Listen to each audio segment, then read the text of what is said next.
Hello friends, welcome to UDCR centre. Today we are come up with another video. ये आपका 2021 का ये एमटेट का एलपी का क्वेश्चन पेपर है इंग्लिश का। तो इसको अभी हम सॉल्व करेंगे।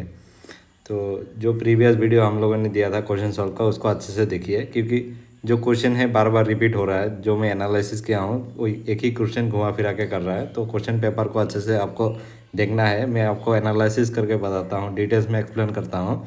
तो अच्छे से वीडियो को देखिए, लास्ट तक देखिए और आप अपना पेन एंड पेपर निकाल के अपना नोट्स बना लीजिए।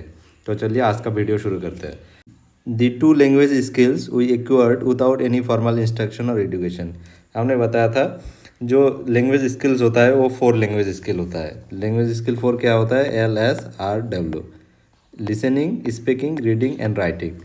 ये जो आपका लिसनिंग हो गया और स्पीकिंग हो गया ना, ये आपका इनबॉर्न टैलेंट होता है। जैसे बच्चा जो है ना, छोटा बच्चा होता है, वो घर में जब सराउंडिंग में आदमी लोग जो बात करता है ना, वही भाषा बच्चा लिसन करके सुनता है और फिर उसी लैंग्वेज में बच्चा बात करना शुरू कर देता है। जैसे आप देखना, आपका घर में अगर बच्चा होगा तो सराउंडिंग में जो आपका घर में लैंग्वेज बोला जाता है, बच्चा वो लैंग्वेज ऑटोमेटिकली सीखता है। वो इनबॉर्न टैलेंट होता है, फिर उसी भाषा में बात करना शुरू करता है।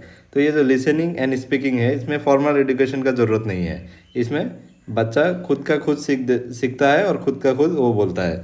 तो ये जो लिसनिंग एंड स्पीकिंग है, ये 2 लैंग्वेज है। विदाउट फॉर्मल एजुकेशन आप इसमें बच्चा सीख सकता है। तो नेक्स्ट क्वेश्चन देखेंगे, question number 32।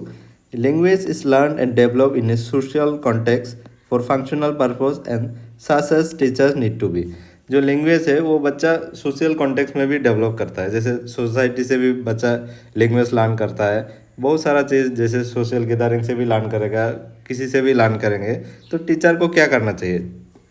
To teach the vocabulary to children, बिल्कुल नहीं। टू टीच ग्रामर, बिल्कुल नहीं। To create opportunity to learn, जो टीचर्स है, टीचर्स को अपॉर्चुनिटी क्रिएट करना चाहिए। जैसे स्कूल में कोई फंक्शन अरेंज करना चाहिए, वहाँ पे लैंग्वेज के लिए कुछ होना चाहिए, वहाँ पे डिबेट कंपटीशन होना चाहिए। तो ये जो अपॉर्चुनिटी है, टीचर को हमेशा अपॉर्चुनिटी क्रिएट करना चाहिए बच्चे को सोशली लैंग्वेज लर्न करने के लिए। तो नेक्स्ट क्वेश्चन देखेंगे, question number 32। The effective dash help the teacher to be able to make student understanding better. Teacher को क्या करना चाहिए जो बच्चे को अंडरस्टैंडिंग बेटर होगा? टीचर का कम्युनिकेशन स्किल होना चाहिए, बिल्कुल ये होना चाहिए, लेकिन इतना वो मेजर नहीं है। ये जो मेथड ऑफ टीचिंग है ना, मेथोडोलॉजी ऑफ टीचिंग, ये मेथोडोलॉजी टीचिंग मेन होना चाहिए, तभी बच्चे को अच्छे से बेटर में अंडरस्टैंडिंग होगा। जो टीचर का मेथड ऑफ टीचिंग है, अगर वो अच्छा ही नहीं होगा तो बच्चे को कभी भी समझ में नहीं आएंगे। तो ये हमेशा याद रखना, जो टीचर है उसको मेथड ऑफ टीचिंग अच्छा होना पड़ेगा, तभी जाके बच्चे जो बेटर अंडरस्टैंडिंग होगा। तो इसका आंसर होगा आपका मेथोडोलॉजी ऑफ टीचिंग। तो नेक्स्ट क्वेश्चन देखेंगे, question number 34। In language learning learner are expected to pronounce the word correctly. In other word it means the learner need to use. जब बच्चा language learn में कोई भी word को correctly pronounce करते हैं, in other word that learner need to use, pronunciation को clear करने के लिए बच्चे को तो कौन सा स्किल होना चाहिए बच्चे के पास में? तो जब बच्चा बोलेंगे तभी तो बच्चे का प्रोनाउंसिएशन क्लियर होगा ना। कोई भी चीज़ बोलेंगे तब वो बच्चा करेक्टली बोल पाएंगे कि नहीं। तो वही वाला बोल रहा है कि in language learning learner expect to pronounce the word correctly.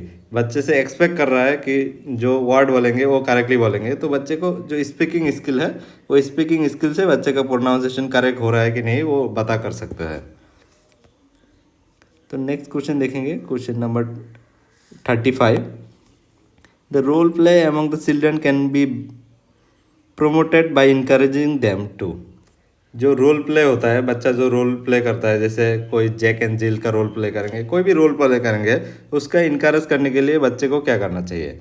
तो बच्चे को आप जब फिल्म दिखाएंगे ना, फिल्म में क्या होता है, आदमी का रोल प्ले होता है। जैसे वहाँ पे एक एक्टर होता है, एक्ट्रेस होता है, और जैसे कार्टून में भी बहुत सारा रोल होता है। जैसे टॉम का रोल होता है, जेरी का रोल होता है, सबका अलग अलग होता है। जब बच्चे को फिल्म दिखाएंगे ना, तो वो जो रोल प्ले है वहाँ पे बच्चे का इनकरेज होंगे और बच्चा खुद का खुद रोल प्ले करना शुरू करेंगे। देखना, स्कूल में जो छोटा बच्चा है वो जब कार्टून देख के जाता है, उसका दोस्त के साथ अपना रोल प्ले करता है। कोई टॉम का रोल प्ले करता है, कोई जेरी का रोल प्ले करता है, ऐसा करके खेलता है। जो फिल्म है वो फिल्म दिखा के बच्चे को इनकरेज करना चाहिए। रीड स्टोरीज इतना इंपॉर्टेंट नहीं है, लिसन टू कॉन्वर्सेशन इंपॉर्टेंट नहीं है, लिसन टू रेडियो ये भी इतना इंपॉर्टेंट नहीं है। जो वॉच फिल्म है ये बहुत इनकरेज करता है बच्चे को रोल प्ले में इन वो प्रोमोटेड करने के लिए। नेक्स्ट क्वेश्चन देखेंगे, question number 36। Dash refer to the process of through examination of text और सर्टेन सिचुएशन। कोई भी टेक्स्ट को एग्जामिनेशन करना या कोई भी सर्टेन सिचुएशन को एग्जामिनेशन करना, उसको क्या बोलेंगे? हम लोगों ने ये जो टर्म है, चारों टर्म, ये प्रीवियस वीडियो में हम लोगों ने पढ़ा था। क्रिटिकिंग क्या बोलते हैं, समराइज जैसे होता है, कोई भी चीज़ को कॉन्साइज ओवरव्यू करना है, उसको समराइज करना है। जो एनालाइज है, जो चीज़ को ब्रेक डाउन करके उसको एनालाइज करना है। जो प्रिडिक्शन है, इसमें क्या है, कोई भी प्रिडिक्ट करके फ्यूचर में क्या होगा उसको प्रिडिक्शन बोलता है। ये जो यहाँ पे बोला है, जो process through is the examination of text और सर्टेन सिचुएशन। कोई भी टेक्स्ट को आप एग्जामिनेशन कर रहे हो या तो कोई सर्टेन सिचुएशन को आप वो कर रहे हो, मतलब एग्जामिन कर रहे हो, तो उसको क्या बोलेंगे? उसको हम एनालाइजिंग बोलेंगे। क्योंकि कोई भी टेक्स्ट को जब आप एग्जामिन कर रहे हो तो उसको ब्रेक करके आप छोटा छोटा पार्ट में उसको डिटेल्स में एनालिसिस कर रहे हो, तो इसलिए इसका आंसर होगा आपका एनालिसिस। तो नेक्स्ट क्वेश्चन देखेंगे, question number 37। Reading errors among the learner arise mainly due to the following reasons. बच्चे का जो रीडिंग एरर्स होता है, जैसे प्रोनाउंसिएशन में गलत करता है और वोकैबुलरी में गलत करता है, वो मेनली क्यों होता है? Due to complex structure of sentence, ये नहीं है।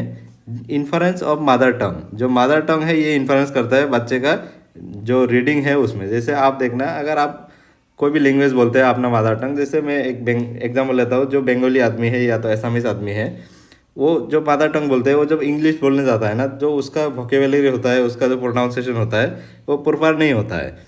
क्यों नहीं होता? क्योंकि जो उसका मदर टंग में जो सीखा है ना, वो आपको इन्फ्लुएंस कर रहा है वो रीडिंग करने के लिए या तो कोई प्रोनाउंसिएशन करने के लिए। ये जो मदर टंग है ये इन्फ्लुएंस करता है आपका रीडिंग में। तो उसको थोड़ा हम डिटेल्स में देखेंगे। जैसे ये आपका देखिए 37 में यहाँ पे क्या लिखा है, mother tongue influences often affect the pronunciation, reading fluency and comprehension, making it at primary cause of reading errors among the learners.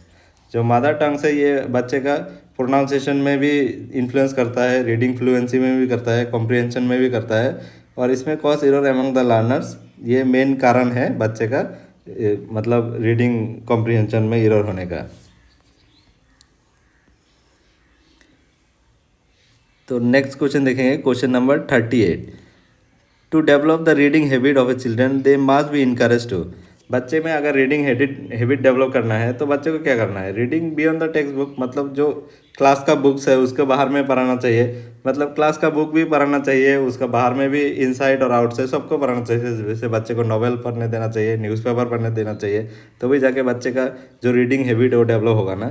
तो ये वाला का आंसर होगा आपका reading beyond the text book. ये क्वेश्चन मुझे लगता है हर साल ये आता है। ये देखना, आप कोई भी क्वेश्चन उठा के देखो, ये क्वेश्चन बार बार आ रहा है आपका, तो ये इंपॉर्टेंट है, आप याद रखना है इसको। नेक्स्ट क्वेश्चन देखेंगे, question number 39। Reading material such as newspaper, magazines, notice and advertisement are refer to as. जो रीडिंग मटेरियल्स है, सपोज जैसे न्यूज़पेपर हो गया, मैगजीन हो गया, नोटिस हो गया, एडवर्टाइजमेंट हो गया, इसमें कौन सा वाला रिफ़र कर रहा है? तो इसमें जो रीडिंग मटेरियल्स है, हमने बोला था extensive reading, intensive reading, skimming, scanning, ये सारा टर्म आपको याद रखना है। जैसे यहाँ पे जैसे न्यूज़पेपर हो गया, मैगजीन हो गया, इसमें क्या करेंगे बच्चा? ये डिटेल्स में नहीं पढ़ेंगे, ये बच्चा प्लेजर के लिए पढ़ेंगे, बच्चा अपना वोकैबुलरी इंक्रीज करने के लिए पढ़ेंगे, बच्चा ये बेसिक अंडरस्टैंडिंग के लिए पढ़ेंगे। तो जो अब बच्चा अपना इंटरेस्ट से या प्लेजर से पढ़ रहा है तो उसको हम एक्सटेंसिव रीडिंग बोलेंगे। और इंटेंसिव रीडिंग क्या है? इंटेंसिव रीडिंग थोड़ा उल्टा है, उसका थोड़ा डिटेल्स में पढ़ना, उसको इंटेंसिव रीडिंग बोलेंगे। कोई भी अगर आप क्वेश्चन पेपर दिया आपका एग्जाम हॉल में, तो आप क्वेश्चन पेपर पढ़ रहे हो, उसको क्वेश्चन पेपर तो आप डिटेल्स में पढ़ोगे तभी जाके आप एग्जाम में आंसर कर पाओगे, तो उसको हम इंटेंसिव रीडिंग बोलेंगे। तो नेक्स्ट क्वेश्चन देखेंगे, question number 40। The loud reading help in improve of. जब बच्चे को लाउड रीडिंग कराया जाता है, तो लाउड रीडिंग क्यों कराया जाता है? बच्चे का मेनली जो प्रोनाउंसिएशन है उसको इम्प्रूव करने के लिए लाउड रीडिंग कराया जाता है। ये बिल्कुल ईजी क्वेश्चन है। क्वेश्चन नंबर 41 देखिए, children confidence in reading is indicated by there. जो चिल्ड्रन रीडिंग करने के लिए कॉन्फिडेंस है कि नहीं, उसमें कैसे हम इंडिकेट करेंगे? जब बच्चे का speed and fluency in reading होगा, तब उसको हम इंडिकेट कर सकेंगे कि बच्चे में कॉन्फिडेंस है रीडिंग का।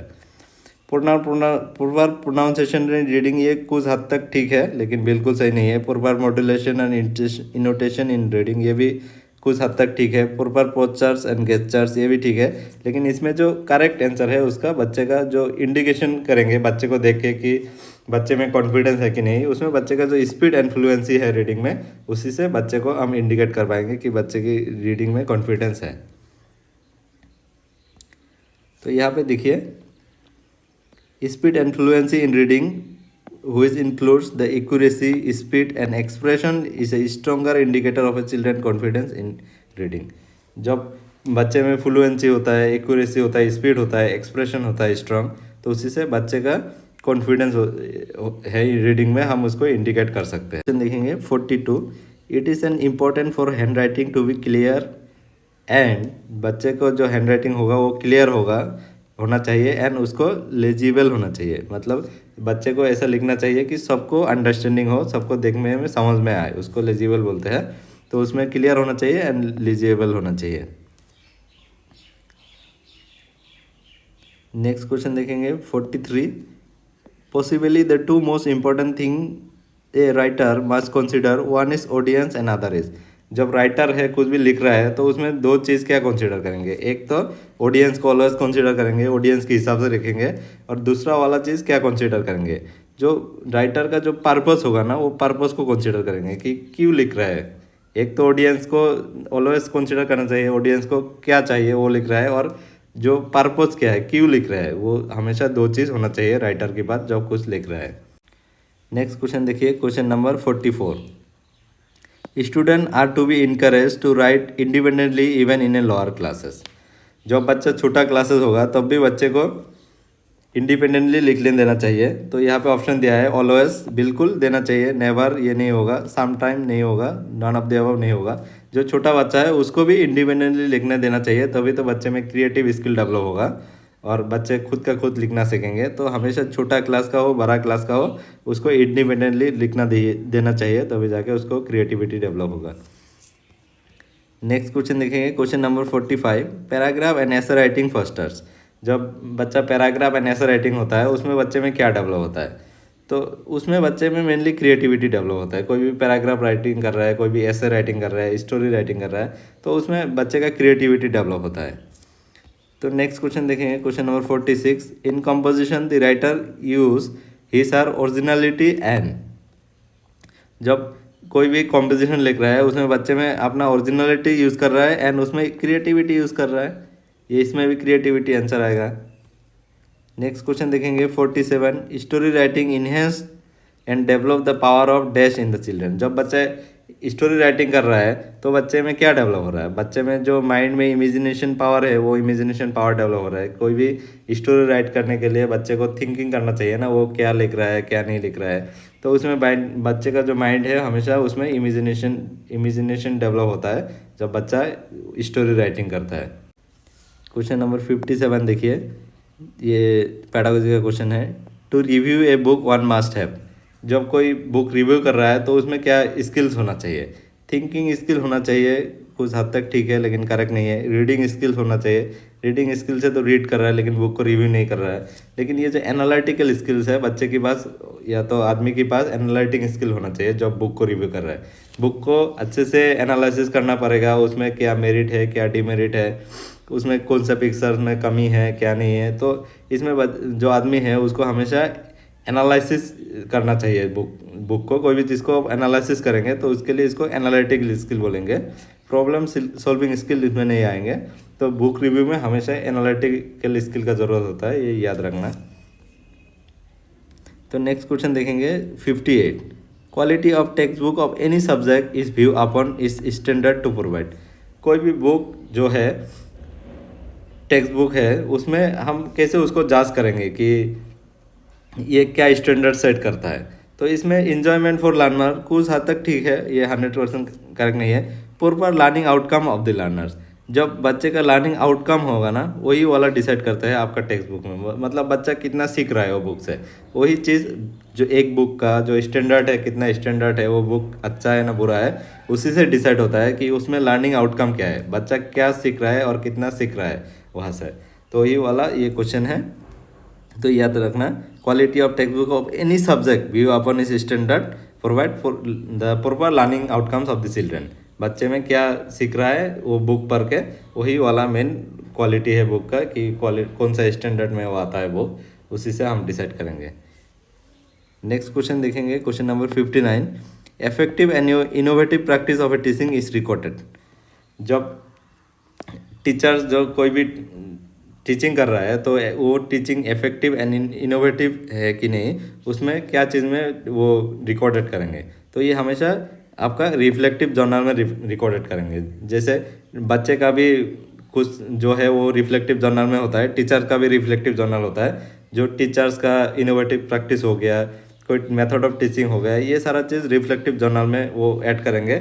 बाद में देखेंगे कि उसमें से क्या इम्प्रूवमेंट करना चाहिए। जब वो खुद का खुद वो देखेंगे, वो खुद का खुद उसमें से रिफ्लेक्शन होंगे। तो अगर सपोज एक क्लास लेके आया टीचर ने, तो वहाँ पे वो क्या क्या मेथड यूज़ किया वो रिफ्लेक्टिव जर्नल में लिख लिया। तो बाद में फिर खुद का खुद देखेंगे कि यहाँ से और क्या इम्प्रूवमेंट कर सकते हैं और क्या best method of teaching use कर सकते हैं बच्चे को अच्छा अंडरस्टैंडिंग के लिए। ये जो लेसन प्लान क्या है, स्टूडेंट डायरी क्या है, टीचर प्रोफाइल क्या है, इसको हम अभी देखेंगे। ये जो लेसन प्लान है, लेसन प्लान क्या है? An structure outline prepared by teacher that details the objective teaching method activities and assessment of specific lessons. जब कोई भी टीचर्स है वो स्कूल में या तो कोई भी क्लास में जाते हैं तो वो लेसन प्लान लेके जाता है। वो पहले प्रिपेयर करके लेके जाता है कि आज ये टॉपिक्स पढ़ाना है, तो यहाँ पे बच्चे को क्या एक्टिविटीज़ देना है, कौन सा मेथड ऑफ टीचिंग यूज़ करना है यहाँ पे, और बच्चे को कौन सा असेसमेंट टेक्निक से बच्चे को असेस करेंगे, तो इसको बोलेंगे लेसन प्लान। और स्टूडेंट डायरी क्या होता है? Student diary a personal record maintain by student to jot down important notes, assignment, reflection और डेली लर्निंग एक्सपीरियंसेस। ये सारा चीज़ बच्चा स्टूडेंट डायरी में हेल्प करता है। और रिफ्लेक्टिव जर्नल क्या होता है? A tool use by a teacher to document their teaching experiences, strategies, challenges and insight. It promotes self reflection and continuous professional development। एक टीचर जो है वो कौन सा मेथड ऑफ टीचिंग यूज़ किया है और वो क्या क्या चैलेंजेस फेस कर रहा है, बच्चे को क्या समझ में नहीं आ रहा, वो सारा चीज़ लिखेंगे। और फ्यूचर में उसको रिफ्लेक्ट करके टीचर कैसे मॉडिफाई कर सकते हैं, उसका अपने प्रोफेशनल डेवलपमेंट के लिए हेल्प करते हैं। और जो ये टीचर प्रोफाइल होता है, टीचर प्रोफाइल में वो हमेशा एक समरी होता है, जैसे उसका क्वालिफिकेशन सर्टिफिकेट हो गया, उसका एक्सपीरियंस हो गया, उसका टीचिंग जो है, ये सारा चीज़ टीचर प्रोफाइल में होता है। मेनली उसका क्वालिफिकेशन, उसका एक्सपीरियंस, ये टीचर प्रोफाइल होता है। क्वेश्चन नंबर 60 देखेंगे। One of the effective tools that reflect the students' best and exceptional work in scholastic and co-scholastic area। जो बच्चे का एक्सेप्शनल वर्क हो गया, बच्चे का जो बेस्ट जो हुआ है, कुछ काम किया है, सपोज कुछ प्रोजेक्ट किया है, कुछ गेम एंड स्पोर्ट में बच्चा अच्छा किया है, जो स्कॉलस्टिक हो गया या को स्कॉलस्टिक हो गया, दोनों को हम कहाँ पे ऐड करेंगे? तो जो स्टूडेंट्स पोर्टफोलियो होता है, पोर्टफोलियो में बच्चे का स्कॉलस्टिक को स्कॉलस्टिक जो भी अचीवमेंट है वो सारा चीज़ वहाँ पे ऐड किया जाता है। जैसे एक पोर्टफोलियो ऐसे हो गया, बच्चा सपोज एक गेम एंड स्पोर्ट में अच्छा है, वो भी ऐड करेंगे। कोई ड्राइंग किया है तो ये पिक्चर भी पोर्टफोलियो में ऐड होगा। बच्चे ने तो एकेडमिक में टॉप किया है या तो नेशनल लेवल में कुछ टॉप किया, तो ये स्टूडेंट पोर्टफोलियो में आएंगे। ये स्कॉलस्टिक को स्कॉलस्टिक दोनों आएंगे इसमें। तो बाकी जो टर्म है उसको भी हम देखेंगे अभी क्या क्या है। जैसे आपका चेकलिस्ट क्या है? चेकलिस्ट हमने प्रीवियस वीडियो में भी बोला था। ये जब आप कोई भी बाहर में जाते हो या तो सपोज आप कोई भी घूमने जाते हो, तो वहाँ पे आपका एक चेकलिस्ट होता है। यहाँ पे बैग में क्या क्या डाला है, तो यहाँ पे सपोज फ़ोन डाला है, चार्जर डाला है, ये एक चेकलिस्ट होता है। इसी तरह बच्चे का असेसमेंट किया जाता है चेकलिस्ट से। आपका एनेक्डोटल रिकॉर्ड। एनेक्डोटल रिकॉर्ड क्या होता है? एनेक्डोटल रिकॉर्ड मेनली वो जो बच्चे का रिकॉर्ड होता है, लेकिन ये स्पेसिफिक इंसिडेंट के लिए होता है। जैसे बच्चे का कोई भी एक्सीडेंट हो गया या तो कोई सडनली कुछ हो गया, तो ये एनेक्डोटल रिकॉर्ड उसमें एनेक्डोटल में लिखा जाता है। This document help specific incidents और pattern over a time, offering insight into the student learning and development. ये जो कोई स्पेसिफिक इंसिडेंट है उसके लिए किया जाता है। जब कोई भी क्वेश्चन में स्पेसिफिक इंसिडेंट की बात करेंगे तो आप आँख बंद करके एनेक्डोटल रिकॉर्ड टिक करना। और रूब्रिक्स क्या होता है? रूब्रिक्स हम लोगों ने बोला था, ये एक वो है रेटिंग स्किल तरह के होता है, लेकिन उसमें डिटेल्स में होता है। जैसे गुड हो गया, एक्सलेंट हो गया, नीड टू इम्प्रूवमेंट हो गया, ये थोड़ा रिटर्न में लिखा जाता है। जैसे आपका मार्कशीट में भी देखना, वहाँ पे ए होता है, बी होता है, CGPA होता है, वहाँ पे गुड बेस्ट ऐसा देता है। ए मिलने से गुड हो गया, फिर बी ग्रेड आ गया, ऐसे इसको रूब्रिक्स बोला जाता है। फिर स्टूडेंट पोर्टफोलियो क्या होता है? A collection of student work over a time showcasing their progress, achievement and learning journey. Portfolio में include essay, project, reflection and assessment, provide a comprehensive view of student growth and abilities.